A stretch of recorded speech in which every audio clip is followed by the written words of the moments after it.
The globe, it's estimated that autism affects 1 out of every 110 children and 1 in 70 boys, making it the fastest growing developmental disability today. It's more common than childhood cancer, juvenile diabetes and pediatric AIDS combined. For more, we're joined in studio by Vicky Lamb Education Specialist and Sandra Kloppers, the National Director of Autism South Africa. Good day, ladies, and thank you so much for your time on the SABC News Desk.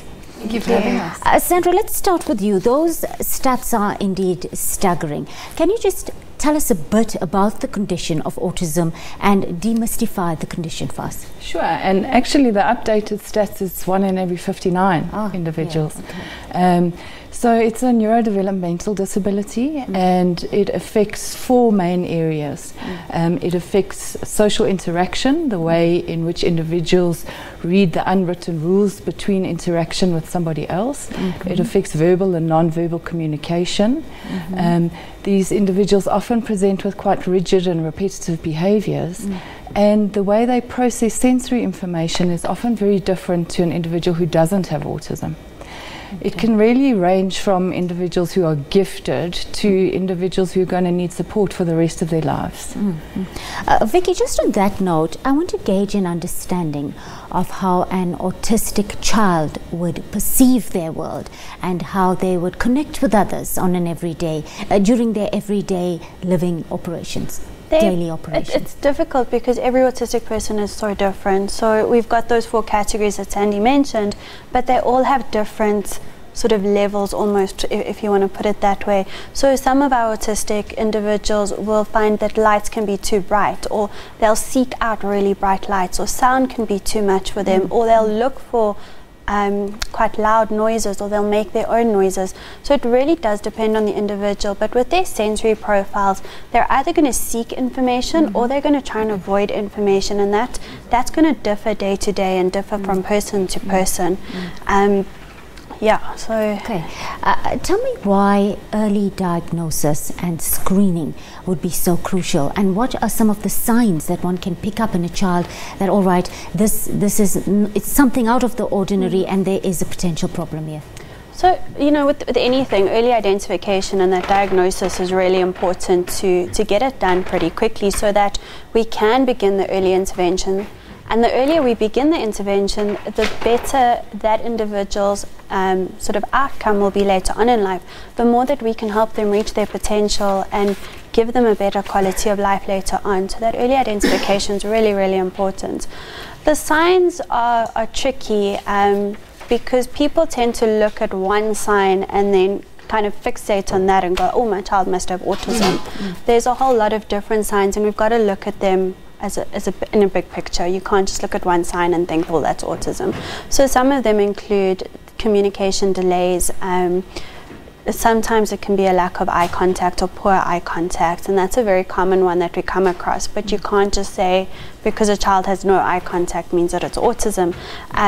It might look like they're not aware of their surroundings and the people in their environment. They might have strange attractions to odd objects, you know, like I heard about a mum recently, her little one was attracted to her hairdryer, but things like keys or lawnmowers or light switches, odd things like that. Those are just a few of the signs we see. Sandra, on a national level, one would think that recruitment of skilled staff, then the opening of new schools, and then access to assistive technology would be key right now. How are we doing on those 3 points?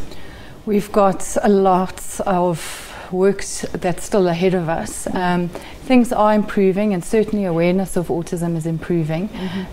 For me, the real key is attitude. The social model of disability says to us that the environment actually disables the individual. And if we, as people who don't have autism, can set up the environment in a way that really can accommodate and support these individuals, they really have a chance to live a full and happy life in our society.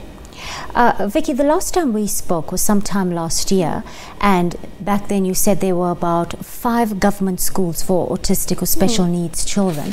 Has that number moved at all? What's the status of that? We've now got 7 autism-specific schools within Gauteng. I can't remember what it is throughout the country, but it's not a hell of a lot just yet.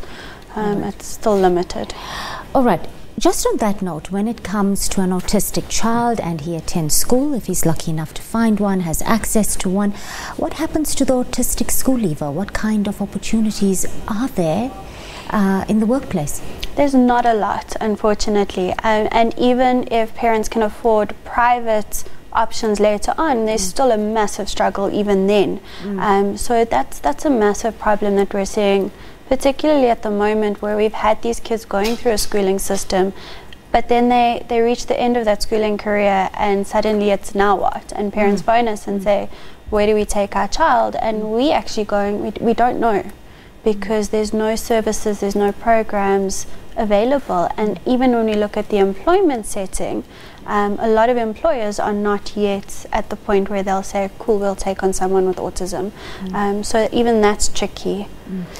We are running out of time, Sandra, and when we spoke last, it was little Katlego, Georgia, who was making headlines. It was a case that left us all heartbroken, and it really brought to light the plight of families who have autistic children and the creation or the need for safe spaces for them, whether they're at school and parents are at work.